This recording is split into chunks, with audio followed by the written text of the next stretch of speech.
They said the ragged man looked like someone who wandered in from a forgotten road, his coat torn, his boots cracked, and his beard wild enough to hide whole secrets inside it. The showroom was filled with polished marble light reflecting off brand new Mercedes trucks, each shining like a promise only the rich could afford. Employees whispered, hiding smirks behind their hands, because what business could a man like him possibly have in a place like that? Yet he walked with slow, firm confidence, studying each truck with the eye of someone who knew engines better than people. When the salesman finally approached, wearing a smile so fake it could be peeled off, the ragged man simply said in a calm voice that cut through the room, "I'll take 5." For a moment the entire showroom froze, then erupted in quiet laughter, not loud enough to be rude but sharp enough to sting. But the ragged man didn't look embarrassed, he looked like someone waiting for a punchline he'd heard too many times in life. The salesman cleared his throat, trying to keep his voice steady as he asked if the man perhaps meant 5 minutes to look around instead of 5 trucks, but the answer didn't change. 5 Mercedes Actros trucks, the ragged man repeated, tapping the brochure like he owned it. Full spec. Added suspension. Diesel tanks double. The staff exchanged glances, their laughter turning into a private game. How long could they entertain this fantasy before sending the stranger out? Someone joked quietly about calling security to escort him back to the street, another whispered that maybe he had wandered in from a shelter. The ragged man heard every word, but instead of reacting, he walked to the largest truck on display and placed his palm against the metal as if listening to its heartbeat. "Good machines," he murmured, "strong enough for what I need." The salesman finally asked for proof of funds just to end the conversation, expecting the man to flee in shame. But the ragged man only tilted his head and said he preferred to complete paperwork first, because transfers that large needed a business account, something that deepened the employee's amusement. As the ragged man took a seat in the waiting area, customers who walked in gave him puzzled looks, unsure whether he was waiting to buy something or just seeking air conditioning. One child even asked his father if the man was lost. The father nodded as if it were obvious. The ragged man simply folded his hands and watched the hum of the place, absorbing every detail without a hint of discomfort. At one point, the manager came out, irritation tightened in every line on his face, and demanded to know why his showroom was being turned into a circus. "Sir," the salesman whispered, "he said he wants 5 trucks." The manager looked at the ragged man like he was a stain, and with a stiff smile told him they didn't entertain jokes. But when the ragged man repeated his request calmly, his steady tone cracking through the manager's composure, something shifted in the room.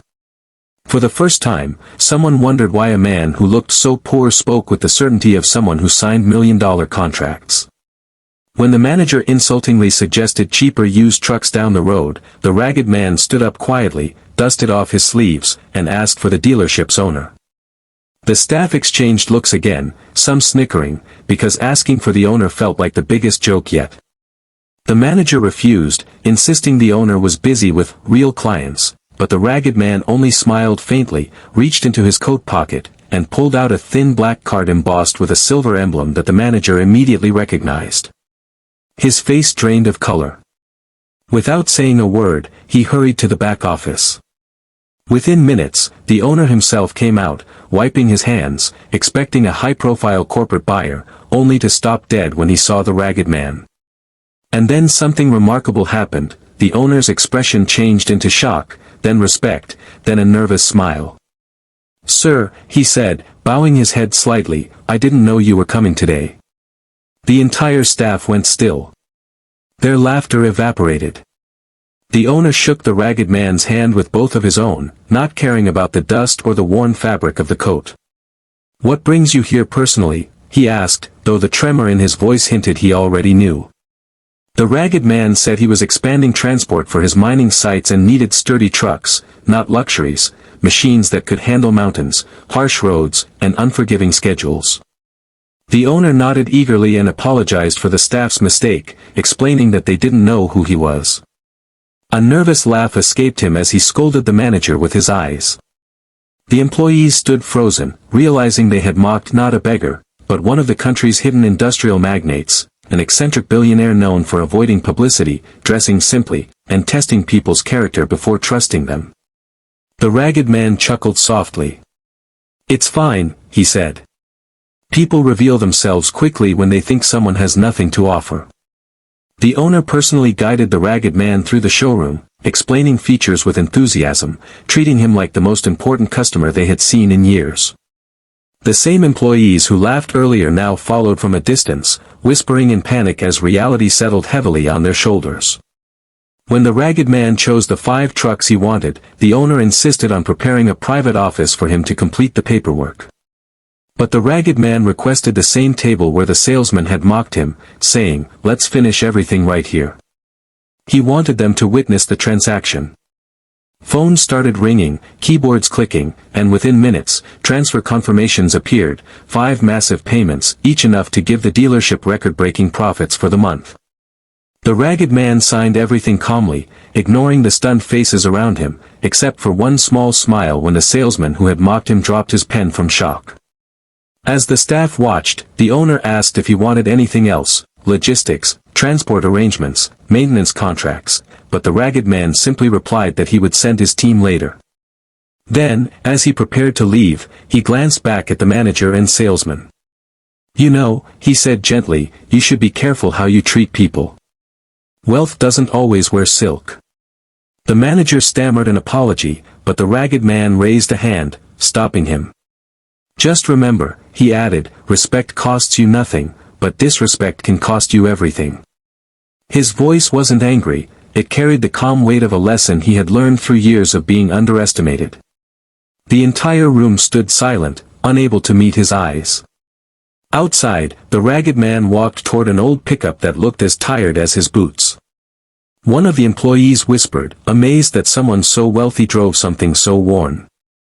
But the owner knew why. The ragged man didn't flaunt wealth, he built it quietly, investing in people, machines, and land instead of appearance.